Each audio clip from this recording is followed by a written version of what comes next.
안녕하세요. 인연 스토리 채널에 오신 걸 환영합니다. 소중한 시간 내주셔서 감사드리며 구독과 알람 설정 좋아요는 저에게 큰 힘이 됩니다. 그럼 오늘의 인연 스토리 이야기를 시작하도록 하겠습니다. 장례식장에서 돌아온 지 3시간째였다. 준호는 현관문을 열고 들어서는 순간부터 이상한 적막감에 휩싸였다. 60년을 살아오며 익숙해진 이 집이 갑자기 낯설게 느껴졌다. 어머니가 없는 집은 더 이상 집이 아닌 것 같았다. 거실 탁자 위에는 국화꽃이 시들어가고 있었다. 장례식장에서 가져온 것이었다. 준호는 꽃을 치우지 못하고 그대로 두었다. 마치 그것마저 치우면 어머니의 마지막 흔적까지 사라질 것 같아서였다. 엄마, 빈 공간에 던진 말이 메아리도 없이 흩어졌다. 준호는 천천히 복도를 걸어 어머니의 방 앞에 섰다. 문고리를 잡은 손이 미세하게 떨렸다. 3년 전 암 선고를 받고 투병하시던 어머니. 마지막 한 달은 거의 이 방에서만 지내셨다. 문을 열자 어머니 특유의 향수 냄새가 희미하게 났다. 라벤더 향. 어머니는 늘 그 향수를 애용하셨다. 준호는 방 안으로 들어가 천천히 둘러보았다. 침대는 깔끔하게 정돈되어 있었고 화장대 위에는 어머니가 쓰시던 빗과 거울이 그대로 놓여 있었다. 옷장을 열었다. 어머니의 한복들이 가지런히 걸려 있었다. 준호는 그중 연분홍색 저고리를 꺼내 들었다. 작년 자신의 생일 때 입으셨던 옷이었다. 그날 어머니는 유난히 기뻐하셨다. 우리 준호가 벌써 예순이구나. 엄마가 너무 늙었지? 하시며 웃으셨던 얼굴이 선명했다. 서랍장으로 시선을 옮겼다. 첫 번째 서랍에는 약봉지들이 가득했다. 진통제, 항암제, 영양제. 투병의 흔적들이었다. 두 번째 서랍에는 오래된 사진첩들이 있었다. 준호는 그것들을 하나씩 꺼내 침대 위에 펼쳤다.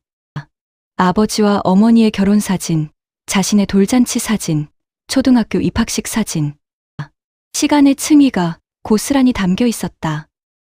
아버지는 준호가 10살 때 교통사고로 돌아가셨다. 그 이후 어머니는 재혼도 하지 않고 혼자 준호를 키우셨다. 세 번째 서랍을 열려는데 뭔가 걸렸다. 힘을 주어 당기자 서랍 깊숙한 곳에서 먼지 덮인 상자 하나가 나왔다. 낡은 구두 상자였다. 준호는 조심스럽게 상자를 열었다. 안에는 묵직한 무언가가 신문지에 쌓여 있었다. 신문지를 벗기자 오래된 카세트 녹음기가 나타났다. 80년대에 유행했던 소니 워크맨이었다. 준호는 어린 시절 이것으로 음악을 들었던 기억이 떠올랐다. 그런데 이상했다. 분명 버렸다고 생각했는데 녹음기를 들어 올리자 표면의 먼지가 손가락 사이로 떨어졌다. 햇빛에 비춰보니 재생 버튼 옆에 희미한 글씨가 보였다. 어머니의 손글씨였다. 내가 없는 날 꼭 들어라. 준호의 심장이 빠르게 뛰기 시작했다. 어머니는 왜 이런 메시지를 남기신 걸까? 녹음기를 이리저리 살펴보니 카세트 테이프가 이미 들어있었다. 배터리를 확인하려 뚜껑을 열었더니 놀랍게도 새 배터리가 들어있었다. 마치 최근에 준비해둔 것처럼. 창밖으로 해가 기울고 있었다. 주황빛이 방 안을 물들였다. 준호는 침대 가장자리에 앉아 녹음기를 무릎 위에 올려놓았다. 재생 버튼이 손끝에 닿았다. 누르기만 하면 어머니의 목소리를 들을 수 있을 것이다. 하지만 왠지 두려웠다. 이것이 정말 어머니가 남긴 마지막 메시지라면, 그것을 듣고 나면 진짜로 어머니와의 이별이 완성되는 것 같아서 준호는 깊게 숨을 들이쉬었다. 어머니의 사진을 한번 바라보고 천천히 재생 버튼을 향해 손가락을 움직였다. 방 안의 공기가 무겁게 가라앉았다. 어디선가 시계 초침 소리만이 규칙적으로 울렸다. 틱, 틱, 틱, 찰칵. 재생 버튼을 누르는 순간 처음엔 치익 하는 잡음만 들렸다. 준호는 볼륨을 높였다. 그리고 몇 초 후 익숙한 목소리가 흘러나왔다. 준호야. 어머니였다. 목소리가 많이 쇠약해져 있었지만 분명 어머니였다. 준호는 자신도 모르게 눈시울이 붉어졌다. 불과 일주일 전에 영원히 들을 수 없게 된 그 목소리가 기계를 통해 다시 울려 퍼지고 있었다. 이 녹음을 듣고 있다면 엄마는 이미 네 곁에 없겠지. 미안하다. 준호야. 살아생전에는 차마 말할 수 없었던 것들이 있어. 죽음을 앞두고서야 용기를 내본다. 잠시 침묵이 이어졌다. 녹음기에서는 어머니의 거친 숨소리만 들렸다. 준호는 녹음기를 더 가까이 끌어당겼다. 먼저 네가 알아야 할 게 있어. 네 아버지 얘기야. 준호의 몸이 경직되었다. 아버지, 50년 전 교통사고로 돌아가신 아버지를 왜 지금 언급하시는 걸까? 모두가 교통사고라고 알고 있지. 경찰도 그렇게 결론 내렸고. 하지만 그게 아니야. 준호야. 목소리가 떨리고 있었다. 준호는 숨을 죽였다. 심장이 귀에서 울릴 정도로 빠르게 뛰었다. 그날 밤 1974년 3월 15일 밤 네 아버지는 술을 많이 드시고 들어왔어. 또 사업이 잘 안 됐다고 하시더라. 그리곤 네 방으로 가셨어. 너는 자고 있었지. 10살이었으니까. 어머니의 목소리에 울음기가 섞이기 시작했다. 아버지가 네 목을 베개로 이 자식만 없었으면 다시 시작할 수 있을 텐데 라고 중얼거리시는 걸 들었어. 나는 네가 죽을까 봐 무서워서. 준호의 손에서 녹음기가 미끄러질 뻔했다. 이게 무슨 말인가? 아버지가 자신을 죽이려 했다고? 부엌에서 칼을 들고 왔어. 그리고 긴 침묵이 이어졌다. 준호는 정지 버튼을 누르고 싶었지만 손가락이 움직이지 않았다. 네 아버지를 찔렀어. 등을 3번. 아버지는 그 자리에서 바로 어머니의 흐느낌이 녹음기를 가득 채웠다. 그 후에 아버지를 차에 태웠어. 그리고 절벽 아래로 밀었지. 모두가 음주운전 사고로 알게 하려고. 다행이라고 해야 할까? 아무도 의심하지 않았어. 준호는 벽에 기댔다. 다리의 힘이 풀렸다. 평생 알고 있던 모든 것이 거짓이었다는 걸 어떻게 받아들여야 할까? 준호야, 이제 네가 알아야 해. 그날 네 아버지를 죽인 건 나야. 녹음기에서 계속 어머니의 목소리가 흘러나왔지만 준호는 더 이상 제대로 듣지 못했다. 머릿속이 하얗게 변했다. 어머니가 아버지를, 살인을, 그것도 나를 지키기 위해서? 용서를 구하는 건 아니야. 그럴 자격도 없고. 다만 네가 진실을 알아야 한다고 생각했어. 네 아버지는 나쁜 사람이 아니었어. 단지 삶에 지쳐 있었을 뿐이야. 그리고 나도 괴물은 아니었어. 그저 엄마였을 뿐이야. 준호는 떨리는 손으로 정지 버튼을 눌렀다. 더 이상 들을 수가 없었다. 방 안이 빙글빙글 도는 것 같았다. 창밖은 어느새 완전히 어두워져 있었다. 방 안에는 달빛만이 희미하게 들어왔다. 준호는 그 자리에 주저앉았다. 어머니의 방이 갑자기 낯설게 느껴졌다. 이 방에서 그 모든 비밀을 품고 사신 어머니. 50년간 그 무거운 짐을 혼자 짊어지고 사신 어머니. 준호는 녹음기를 바라보았다. 테이프는 아직 끝나지 않았다. 더 들어야 할 것들이 남아 있었다. 하지만 지금은 아니었다. 이 충격을 소화하기에도 벅찼다. 그는 비틀거리며 일어나 어머니의 사진을 들어올렸다. 사진 속 어머니는 온화하게 웃고 있었다. 그 미소 뒤에 그런 끔찍한 비밀이 숨어 있었다니.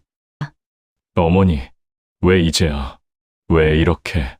대답 없는 질문이 어둠 속으로 흩어졌다. 준호는 거실 소파에 앉아 있었다. 녹음기를 듣고 난 후 2시간이 지났지만 여전히 현실감이 없었다. 위스키를 한 잔 따라 마셨지만 떨림은 멈추지 않았다. 머릿속에서 어린 시절의 기억들이 파편처럼 떠올랐다 사라졌다. 아버지의 장례식. 검은 상복을 입은 어머니가 자신의 손을 꼭 잡고 있던 장면. 그때 어머니의 손이 왜 그렇게 차가웠는지 이제야 이해가 갔다. 아빠는 하늘나라에 가셨단다. 이제 준호를 지켜봐 주실 거야. 그때 어머니가 했던 말이었다. 10살 준호는 그 말을 믿었다. 아버지가 천사가 되어 자신을 지켜봐 준다고. 그런데 그것이 모두 거짓이었다니. 아버지는 자신을 죽이려 했고 어머니는 아버지를 죽였다. 준호는 일어나 서재로 갔다. 책장 한쪽에 오래된 앨범들이 꽂혀 있었다. 그중 가장 오래된 것을 꺼냈다. 1970년대 초반의 사진들이었다. 첫 장을 넘기자 젊은 시절의 부모님 사진이 나왔다. 아버지는 준수하게 생기신 분이었다. 늘 양복을 단정하게 입으셨고 머리는 깔끔하게 빗어 넘기셨다. 사진 속에서 아버지는 자신 있게 웃고 있었다. 사업가의 자신감이 넘치는 표정이었다. 어머니는 아버지 옆에서 수줍게 웃고 있었다. 23세 결혼하신 어머니. 그때는 얼마나 행복했을까? 앨범을 넘기다 1974년 초의 사진에서 멈췄다. 가족 사진이었다. 아버지, 어머니, 그리고 10살의 자신. 세 사람 모두 환하게 웃고 있었다. 이 사진이 찍힌 지 2달 후, 그 끔찍한 일이 일어난 것이다. 사진을 자세히 들여다보니 이상한 점이 눈에 띄었다. 아버지의 눈가에 그늘이 져 있었다. 억지로 웃고 있는 것 같기도 했다. 그리고 어머니의 손이 자신의 어깨를 꼭 붙잡고 있었다. 보호하려는 듯이 준호는 다시 녹음기가 있는 어머니 방으로 돌아갔다. 아직 듣지 않은 부분이 있었다. 진실을 모두 알아야 했다. 도망칠 수는 없었다. 녹음기를 다시 들었다. 재생 버튼을 누르자 어머니의 목소리가 이어졌다. 그 후로 나는 매일 죄책감에 시달렸어. 하지만 후회는 없었단다. 만약 그때로 돌아간다 해도 같은 선택을 했을 거야. 너를 지키기 위해서라면. 준호는 눈을 감았다. 어머니의 사랑이 무거웠다. 살인이라는 무게를 짊어지면서까지 자신을 지킨 그 사랑이. 네 아버지는 원래 좋은 사람이었어. 하지만 사업 실패가 거듭되면서 변해갔지. 술을 마시기 시작했고 점점 거칠어졌어. 그날도 큰 계약이 무산됐다고 했지. 빚이 너무 많아서 보험금이라도 있으면 이라고 중얼거리셨어. 보험금. 준호는 소름이 돋았다. 설마 아버지가 자신을 죽이고 보험금을 타려 했던 건가? 나중에 알았어. 네 이름으로 큰 보험을 들어놨더라고. 만약 네가 사고로 죽으면 거액의 보험금이 나오게 되어 있었어. 준호는 벽을 주먹으로 쳤다. 분노가 치밀어 올랐다. 하지만 그 분노가 누구를 향한 것인지 알 수 없었다. 자신을 죽이려 한 아버지, 아버지를 죽인 어머니?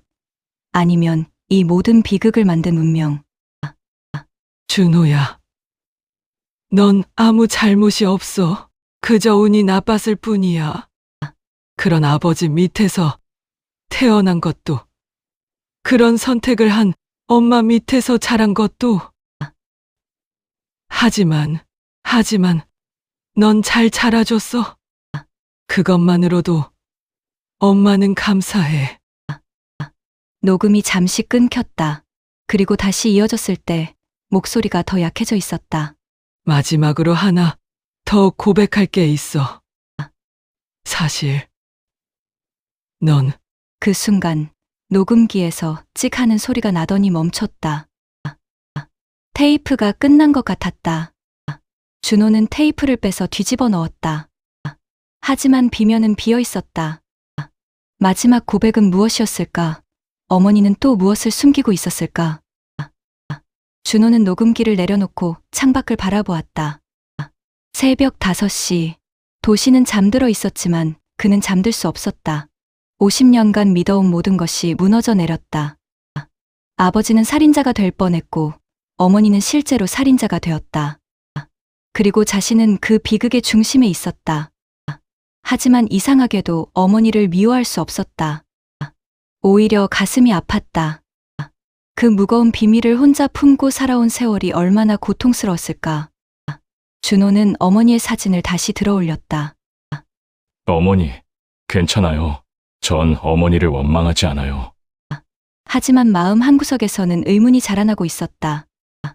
어머니가 마지막에 하려던 고백은 무엇이었을까? 혹시 또 다른 비밀이 있는 건 아닐까?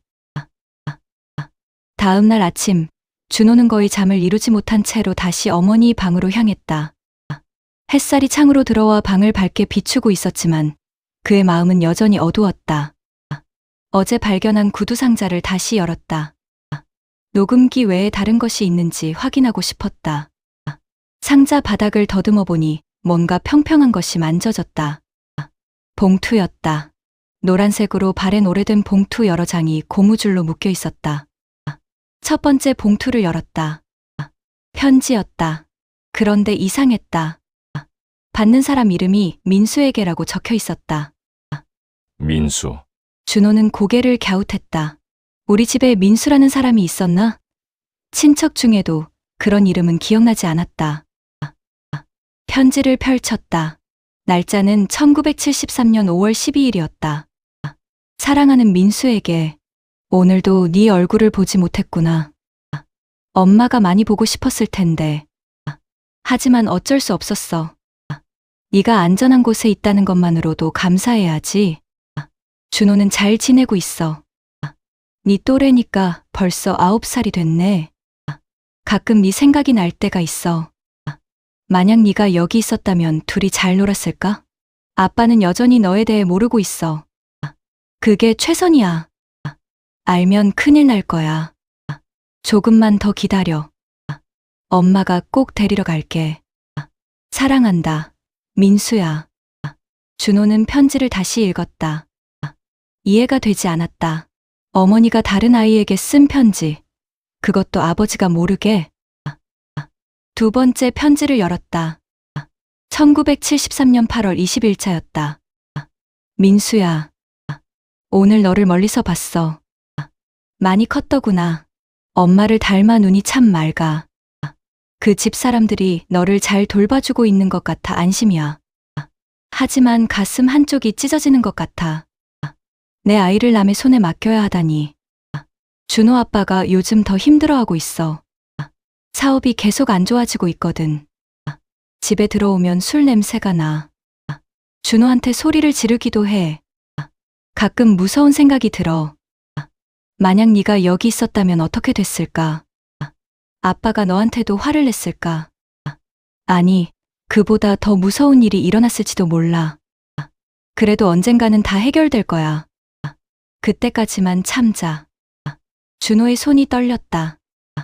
민수가 누군지는 모르지만 어머니의 친아들인 것 같았다. 그럼 자신과는 형제란 말인가? 하지만 왜 한 번도 들어본 적이 없지? 세 번째, 네 번째 편지를 차례로 읽었다.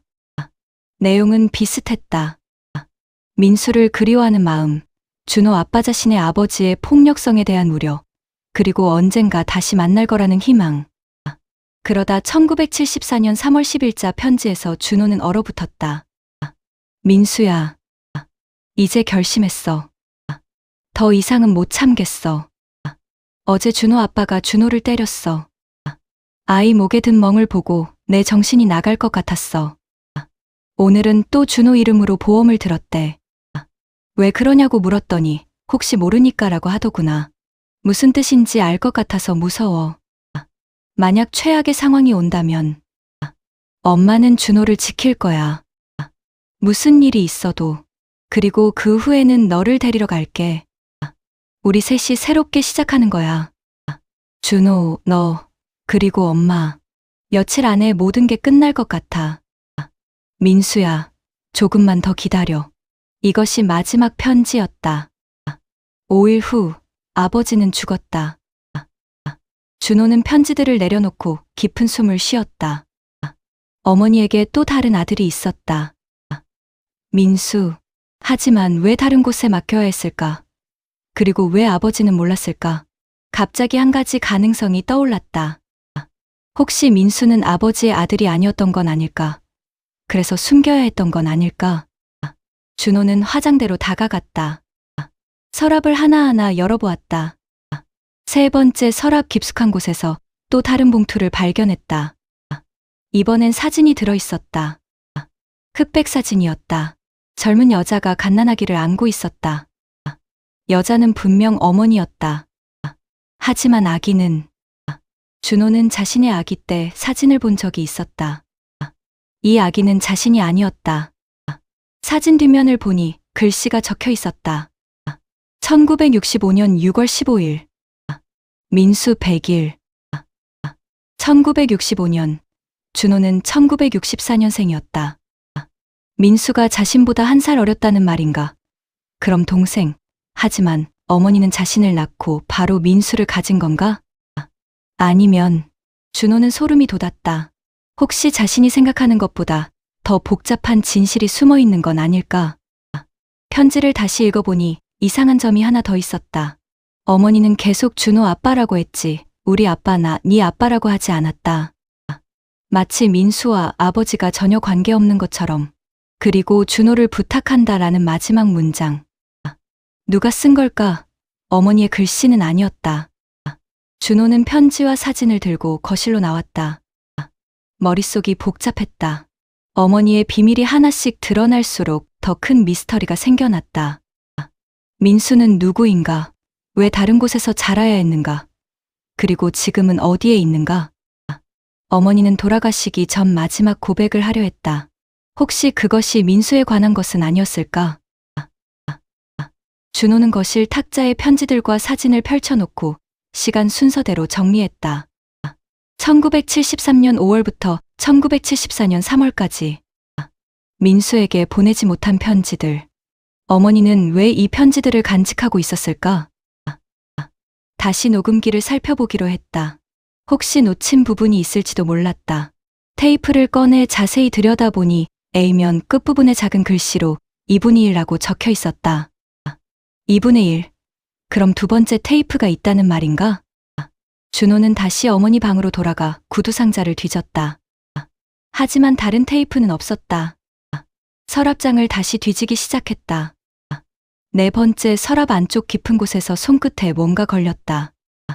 또 다른 카세트 테이프였다. 2분의 2라고 적혀 있었다. 떨리는 손으로 테이프를 녹음기에 넣었다. 재생 버튼을 누르자 처음엔 정적만 흘렀다. 그러다 갑자기 거친 숨소리가 들렸다. 어머니가 아니었다. 남자 목소리였다. 이 녹음을 듣는 사람이 누구든 진실을 알 권리가 있다고 생각합니다. 낮고 쉰 목소리였다. 노인의 목소리 같았다. 저는 김 씨 부인, 그러니까 준호 씨 어머니를 50년간 지켜봐 온 사람입니다. 이름은 밝힐 수 없습니다만 저는 그날 밤의 목격자입니다. 준호는 귀를 더 가까이 댔다. 목격자라니? 1974년 3월 15일 밤, 저는 그 집 근처를 지나고 있었습니다. 그때 비명 소리를 들었죠. 그리고 남자의 목소리가 잠시 멈췄다. 창문으로 본 것은 제 평생 잊을 수 없는 광경이었습니다. 한 여자가 피 묻은 칼을 들고 서 있었고, 남자가 바닥에 쓰러져 있었죠. 준호는 숨을 멈췄다. 어머니의 고백이 사실이었다. 정말로 어머니가 아버지를. 하지만 그게 전부가 아닙니다. 여자, 그러니까 김 씨 부인은 그 후에 이상한 행동을 했습니다. 쓰러진 남자의 주머니를 뒤지더니 무언가를 꺼냈습니다. 서류 뭉치 같았습니다. 서류, 그리고 그것을 불에 태웠습니다. 부엌에서 말이죠. 그 후에 시체를 끌고 나가는 걸 봤습니다. 저는 겁이 나서 경찰에 신고하지 못했습니다. 남자의 목소리에 죄책감이 묻어났다. 하지만 며칠 후 이상한 일이 일어났습니다. 그 집에 아이가 한 명 더 있다는 걸 알게 됐습니다. 준호 씨가 아닌 다른 아이였죠. 준호의 심장이 빠르게 뛰었다. 제가 조사해 본 결과 그 아이의 이름은 민수였습니다. 그리고 놀라운 사실을 알게 됐죠. 준호 씨와 민수는 갑자기 찌직하는 소음이 났다. 그리고 목소리가 끊겼다. 준호는 테이프를 앞뒤로 돌려봤지만 그 이유는 녹음되어 있지 않았다. 마치 누군가 의도적으로 지운 것처럼. 젠장! 준호는 녹음기를 탁자에 내려놓았다. 또 막혔다. 준호와 민수는 무슨 관계란 말인가?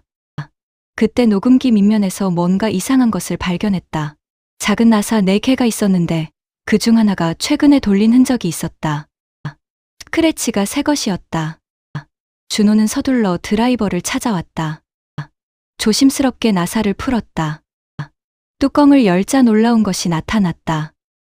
접힌 종이 한 장과 사진 한 장이 들어있었다. 종이를 펼쳤다. 병원 서류였다. 1965년 6월 15일자 출생증명서.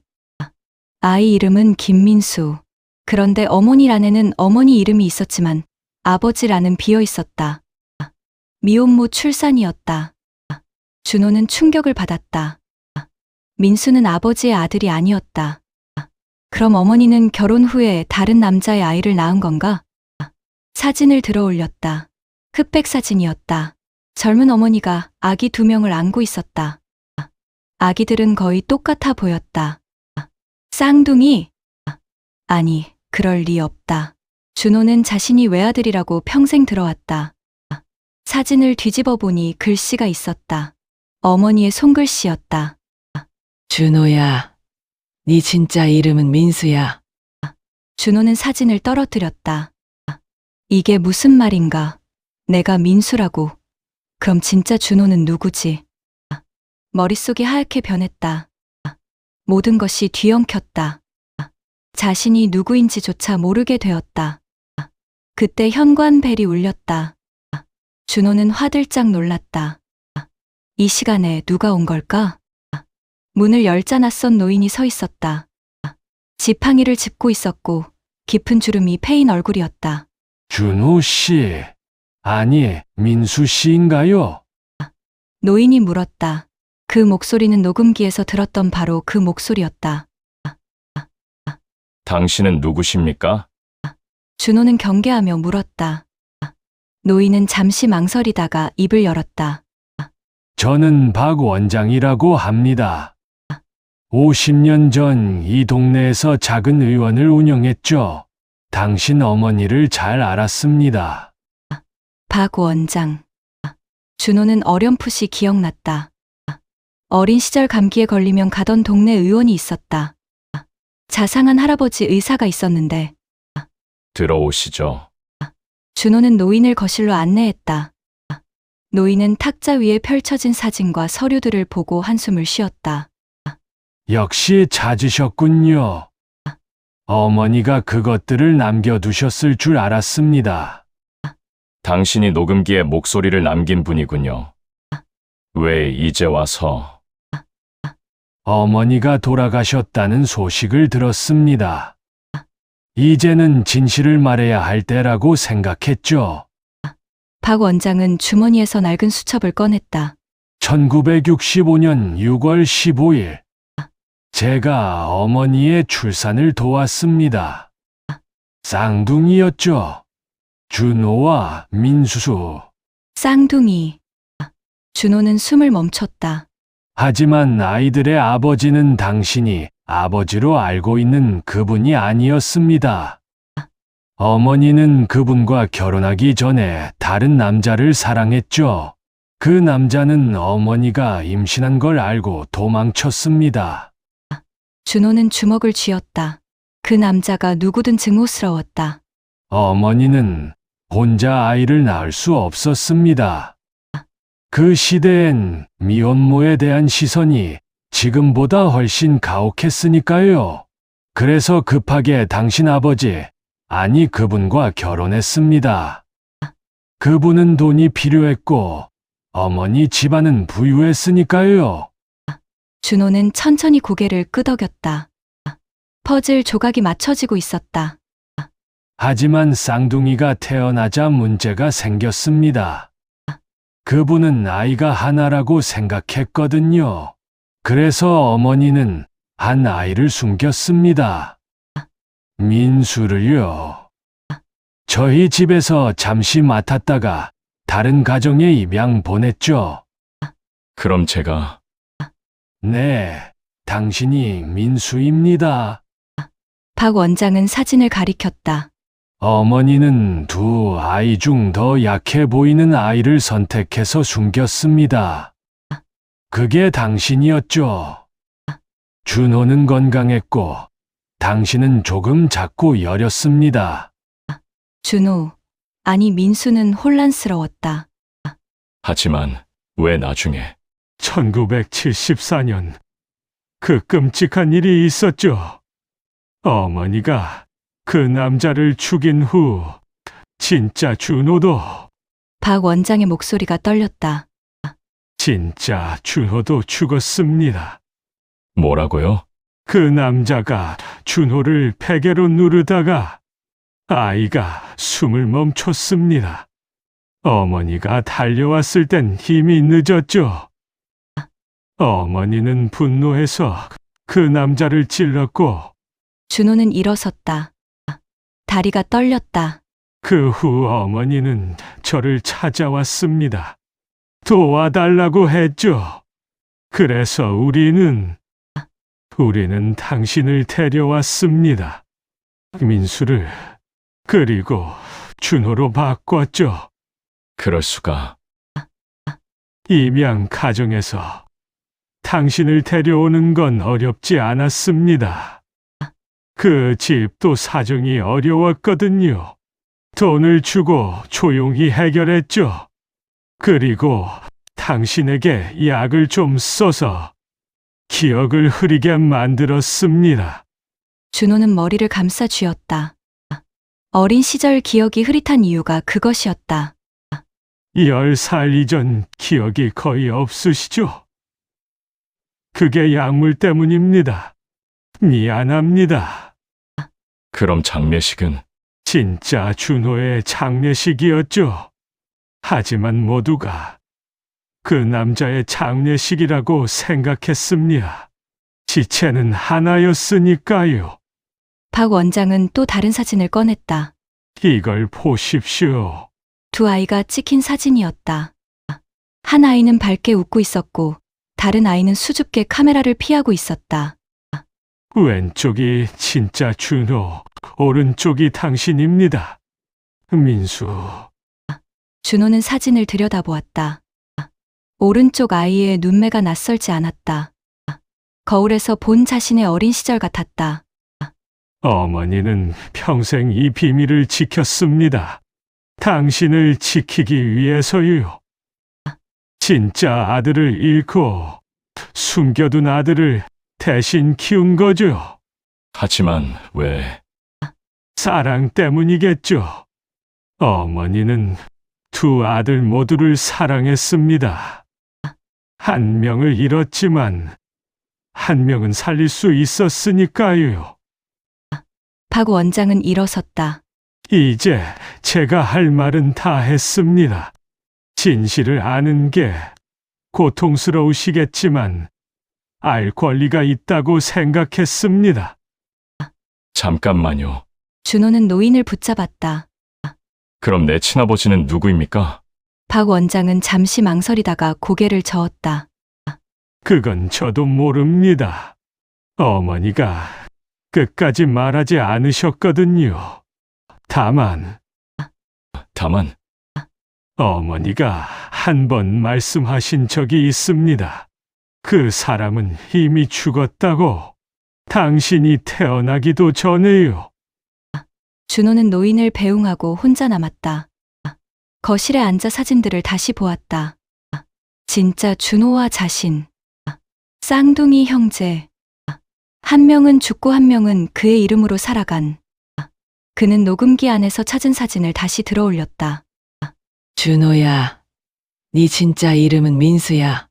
이제 이 말의 의미를 완전히 이해했다. 어머니는 죽기 전에 진실을 말하고 싶었던 것이다.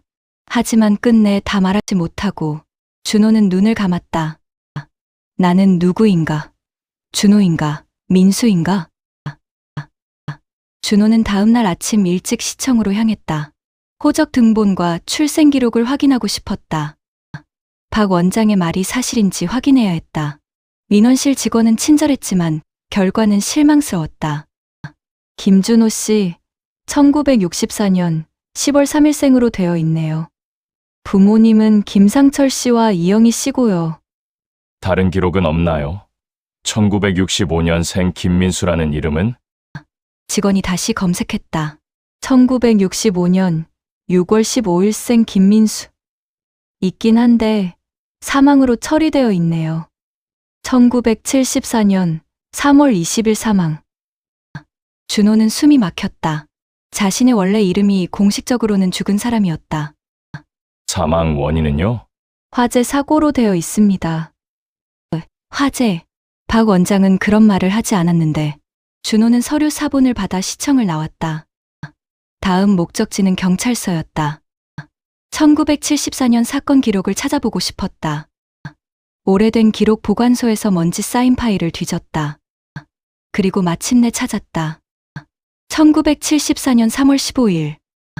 김상철 45세 교통사고 사망. 음주운전 추정. 목격자 없음. 그리고 작은 메모가 하나 더 있었다. 3월 20일. 김상철 씨 자택 화재. 인명 피해 없음. 단, 호적상 차남 김민수 9세 행방불명. 화재로 사망 추정. 준호는 이해했다. 어머니와 박 원장이 꾸민 일이었다. 공식적으로 민수를 죽은 것으로 만들고 자신을 준호로 바꾼 것이다. 집으로 돌아와 준호는 다시 어머니의 방을 뒤지기 시작했다. 더 많은 단서가 필요했다. 옷장 맨 위 선반에서 오래된 가방을 발견했다. 안에는 서류 뭉치가 있었다. 입양 서류였다. 1966년 1월 15일자. 김민수를 최 씨 성을 가진 가정에 입양 보낸다는 내용이었다. 그리고 1974년 3월 25일자 서류. 입양 취소 및 친권 회복. 준호는 최 씨 가정을 찾아보기로 했다. 주소가 적혀 있었다. 서울 변두리의 오래된 동네였다. 2시간 후 준호는 낡은 주택가에 도착했다. 주소지에는 오래된 한옥이 있었다. 대문을 두드리자 할머니 한 분이 나왔다. 누구시죠? 저, 혹시 1970년대 민수라는 아이를 키우신 적 있으신가요? 할머니의 얼굴이 굳었다. 민수, 그 아이를 어떻게... 제가 그 민수입니다. 할머니는 준호를 자세히 들여다보았다. 그리고 눈물을 글썽였다. 정말 민수 맞구나. 눈매가 그대로야. 할머니는 준호를 집 안으로 안내했다. 낡았지만 정갈한 집이었다. 그때 일을 기억하니? 아니요, 거의. 그럴 거야. 네가 갑자기 아프더니 기억을 잃었다고 했거든. 그리고 며칠 후 친어머니가 와서 데려갔지. 할머니는 오래된 앨범을 꺼내왔다. 이것 봐. 네 사진이야. 어린아이가 찍힌 사진들이었다. 수줍은 미소를 짓고 있는 아이. 그게 자신이었다. 착한 아이였어. 말도 잘 듣고. 그런데 가끔 엄마를 찾으며 울었지. 진짜 엄마를. 제가 뭐라고 했나요? 준호가 보고 싶다고. 형이 보고 싶다고 했어. 형. 준호는 가슴이 아팠다. 자신도 모르게 쌍둥이 형제를 기억하고 있었던 것이다. 그날 네 어머니가 왔을 때 많이 울었어. 이제 준호가 됐으니 민수는 잊어야 한다고 하더라. 할머니는 준호의 손을 잡았다. 그래도 잘 살았구나. 그게 다행이야. 준호는 할머니와 작별 인사를 하고 나왔다. 이제 모든 퍼즐 조각이 맞춰졌다. 자신은 민수였고 준호가 되었다. 쌍둥이 형은 죽었고 자신은 그의 이름으로 살았다. 집에 돌아온 준호는 어머니의 사진 앞에 앉았다. 어머니, 얼마나 힘드셨어요? 한 아들을 잃고 다른 아들을 그 아이인 척 키우면서. 그때 핸드폰이 울렸다. 병원이었다. 김준호 씨, 어머니 유품 정리하다가 금고 열쇠를 발견했는데요. 찾아가시겠어요? 준호는 병원으로 향했다. 어머니가 또 무엇을 남겨두신 걸까? 병원 지하 금고 보관실. 준호는 떨리는 손으로 열쇠를 돌렸다. 작은 금고 안에는 봉투 하나와 또 다른 카세트 테이프가 있었다. 봉투를 먼저 열었다. 편지였다. 어머니의 마지막 편지. 사랑하는 내 아들에게 네가 이 편지를 읽고 있다면 이미 모든 진실을 알게 됐겠지. 미안하다. 민수야. 아니, 준호야. 이제 넌 둘 다니까. 네 친아버지는 전쟁터에서 죽은 군인이었어. 이름은 박민수. 네 이름은 그에게서 따온 거야. 그는 날 사랑했지만 전쟁이 우리를 갈라놨지. 상철 씨와 결혼은 거래였어. 그는 돈이 필요했고 나는 아버지 없는 아이를 숨겨야 했으니까. 하지만 쌍둥이가 태어나자 모든 게 복잡해졌지. 준호를 키우며 늘 네 생각을 했어. 똑같은 얼굴인데 한 명은 곁에, 한 명은 멀리. 그게 내 벌이라고 생각했어. 그날 밤 준호가 죽었을 때 내 세상이 무너졌어. 하지만 널 다시 찾았을 때 신이 나에게 두 번째 기회를 준 것 같았어. 넌 형의 이름으로 살았지만 내겐 늘 두 아들 모두였어. 준호도 너고 민수도 너야. 미안하고 또 미안하다. 네 정체성을 빼앗고 가짜 삶을 살게 한 거. 하지만 후회는 없어. 널 지킬 수 있었으니까. 부탁이 하나 있어. 날 용서해줘. 그리고 네 자신도 용서해줘. 넌 아무 잘못이 없으니까. 마지막으로 행복해져라. 준호로든 민수로든 그저 너로서 행복하게 살아. 사랑한다. 내 아들아. 엄마가. 준호는 편지를 내려놓고 눈물을 닦았다. 테이프를 녹음기에 넣었다. 마지막 메시지였다. 어머니의 목소리가 들려왔다. 이번엔 편안했다. 고백의 무게가 덜어진 듯했다. 인수야. 아니, 이제 뭐라고 불러야 할까? 그냥 아들아, 라고 하자. 이 녹음은 내가 가장 건강했을 때 남긴 거야. 다른 녹음들처럼 아프고 힘들 때가 아니라 정말 하고 싶은 말을 하려고. 너 기억하니? 네가 11살 때 처음으로 엄마 사랑해요라고 했던 날? 그때 난 울었어. 네가 이상하게 생각했겠지만 그건 기쁨의 눈물이었어. 진짜 준호가 한 번도 하지 않았던 말을 네가 해줬거든. 그 순간 네가 진짜 내 아들이 됐어. 15살 때 네가 처음 상장을 타왔을 때, 20살에 대학 합격했을 때, 30에 결혼했을 때, 40에 성공했을 때, 50에 다시 날 찾아왔을 때, 매 순간이 선물이었어. 잃어버린 줄 알았던 아들이 얘 곁에서 자라는 기적. 네가 가끔 물었지. 엄마, 나 잘 살고 있는 거죠? 그럴 때마다 가슴이 아팠어. 네가 무의식 중에 네 정체성을 의심하고 있었구나 싶어서. 그래. 넌 잘 살았어. 준호보다도, 민수보다도 더 훌륭하게 살았어. 넌 그냥 너로서 완벽했어. 이제 내가 없어도, 아니, 내가 없으니까 더 자유롭게 살 수 있을 거야. 비밀의 무게 없이, 거짓의 그늘 없이. 혹시 널 낳아준 박민수를 찾고 싶다면 국립묘지에 가보렴. 1964년 전사자 명단에 있을 거야. 좋은 사람이었어. 네가 그를 닮아 착한가 봐.